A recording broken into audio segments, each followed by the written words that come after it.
Society, in my opinion, guys, and I know how egotistical this sounds, but it's not really. Like I've figured out the mysteries of life. No, it's not that. It's just that I spent a lifetime investigating things, and I can only share some of the conclusions, for lack of a better word, that I've come up with in my investigations. And I believe that for the most part, I've penetrated certain things due to deep fascinations more than a lot of people.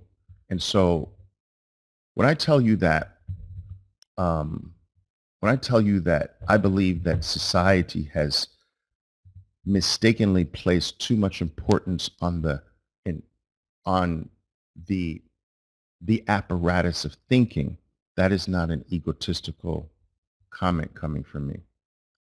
That is just something I've investigated and realized that everything great often does not come from thinking, and that overthinking is one of society's greatest problems.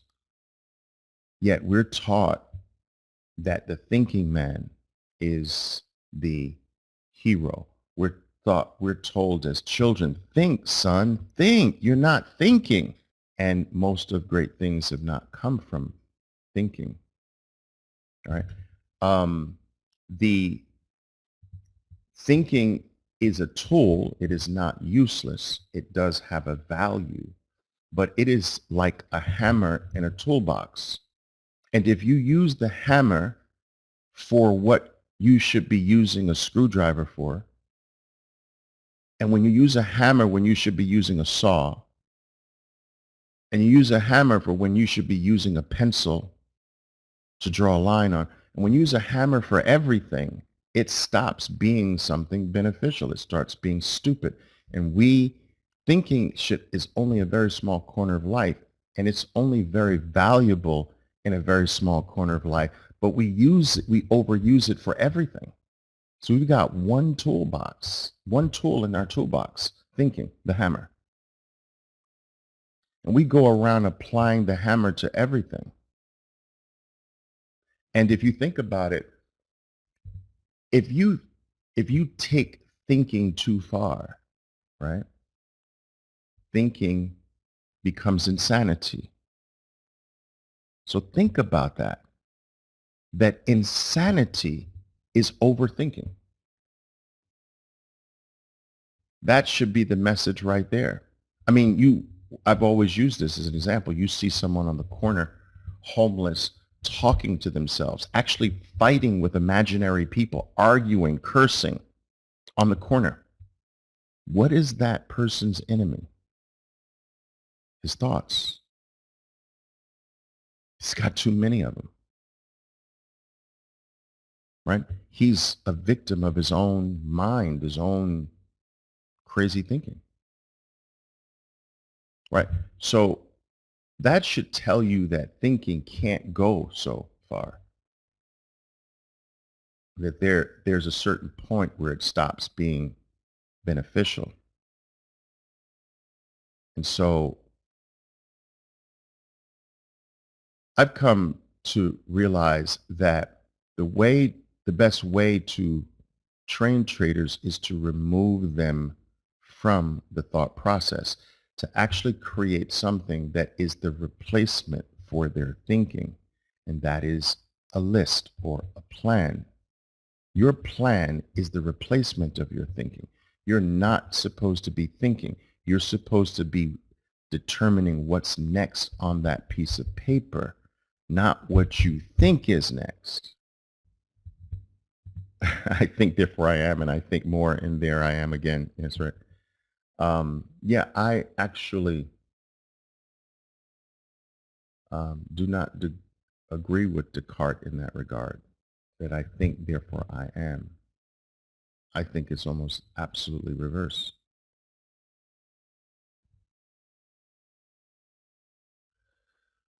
Well, yes, the list is, the purpose of the list is to replace you.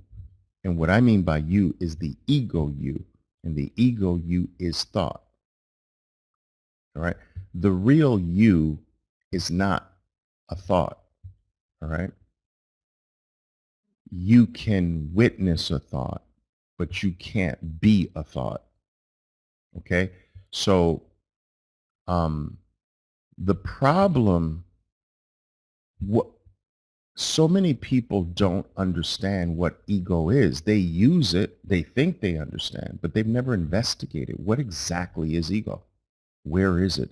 Show it to me. What creates ego? All right. And it's quite simple. All right.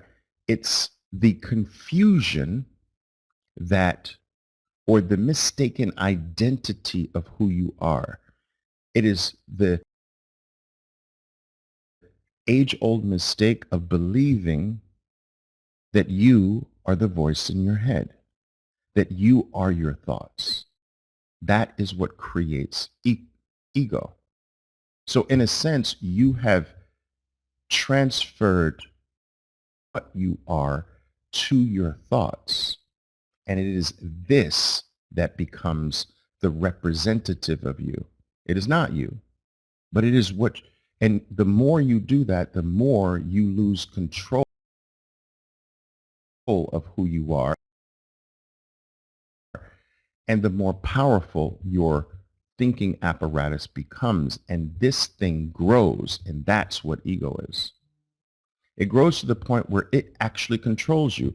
This is the reason why you can't do what you want to do, that there is something else in control, and you can't want to do this, but something doesn't allow me to.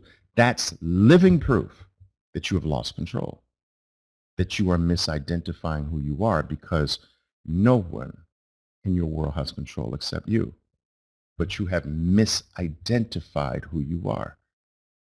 This is the original sin.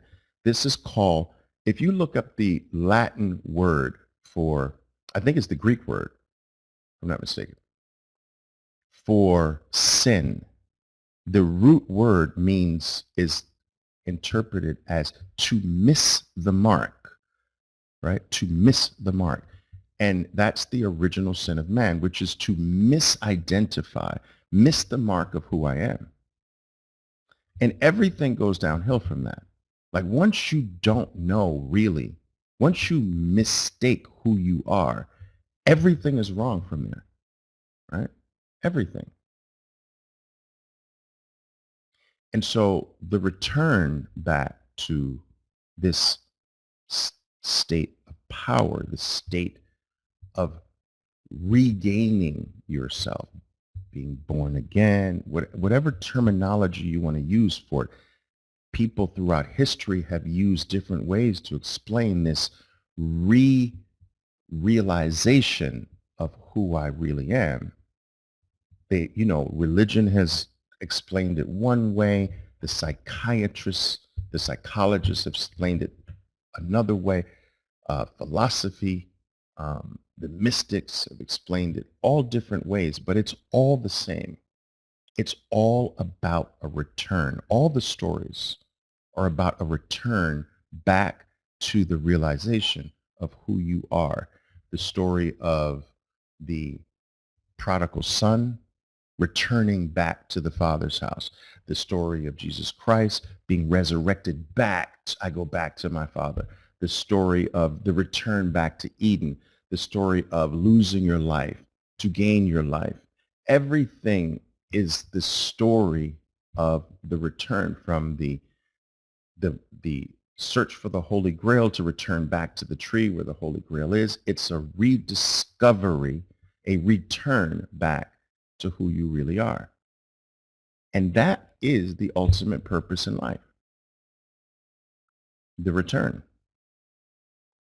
And so this very act of trading is actually, in a microscopic way, something grander than buying something for $1 and selling it for $2, because it is the mechanism that can help you achieve something far grander than money, the rediscovery of who you are, the dropping of this obsessive thinking, this being crippled by your thoughts, being controlled by every little whimsical thought that runs through your mind, to recapturing that power of who you are and witnessing thoughts as powerless. And the ultimate, that's the ultimate state, to become immovable, to become almost stationary in a very powerful way, to be able to stand still and not be knocked or moved or shoved or whimsically influenced, to be whole, to be indivisible, not broken up into a million different, not fragmented into a million different thoughts. Do you know how many times you have conflicting thoughts in a 24-hour period? It's in the millions. That's insanity, right? That's insanity. And one of the goals should be to escape that insanity, to rise above it, actually. And the first step is to separate yourself from your thoughts, realize that what's being thought is not you, nor is it from you, and then to start focusing on the spaces between your thoughts, which will make the spaces wider and wider, right? And that is what the act of meditation is. The act of meditation is to focus on the spaces between your thoughts, to let the thoughts pass. But what's behind the thoughts? There's something. What's in between? When one thought stops and before another thought begins, there's something there. What is that? And then who's watching that whole process? Who's watching you trade? Are you the trader, or are you the thinker that is influencing the trader? Are you the thoughts themselves, or are you the doer, or are you watching the doer? Like, these are things that have to be discovered for yourself. I can't do that. I can point you there, but this is the beauty that I found in trading, that it served as a vehicle to help me look deep within myself and to see the cracks in the wall, to see the faults in how I live, to catch the little tiny errors or mistakes that are at the core of much bigger things, not just trading. When I discovered that this was a way toward becoming more enlightened for myself, it took on a completely different meaning. It took on a different level for me. It stopped being something to just achieve money or wealth with. And so today, I use it more as a cloak. I use it more as a diversion, if you will. I understand that the teaching is deeper than making a dollar in the stock market. But I use making a dollar to have you work on things that are bigger, right? Because there's nothing wrong with being enticed by the dollar if by being enticed by the dollar, you're brought to a much more priceless, valuable promised land, right? Who's Ken Roberts, by the way? How long in your career did you see this aspect of trading? Actually, quite rapidly, to be honest with you. I would say in the first year and a half or so. Yeah. But I've always been a questioner. I've always questioned myself. So, and I always understood to be careful not to come to a conclusion very rapidly, because the moment you come to a conclusion, right, you end the process of intelligence. Conclusions end intelligence. So inquiry is intelligence. But when you conclude, you have said, I have ended inquiry. I don't need to inquire anymore. I know. And that ends the process of intelligence. And so this is why I mentioned this to you before. When in the process of discovering truth, you must keep inquiry open. And this is why our Socratic method of law is based on only inquiry. Like lawyers are not allowed to make a statement which ends the inquiry process. They are only allowed to question. So it's designed to find the truth through inquiry, not through conclusion, right? And Socrates was the master of this, and we grabbed his Socratic method of always asking a question to discover truth. And so I was always influenced by Socrates. I was always a questioner. I would question myself over and over again for the simplest things. Oliver, why would you do that? And I wouldn't allow myself to come to a conclusion. I'd let that question linger and reverberate in my soul. And I could feel the question alive, working. It's crazy. And this was my path. This was my path of self-discovery. I used trading to educate myself on everything, not just how to make money.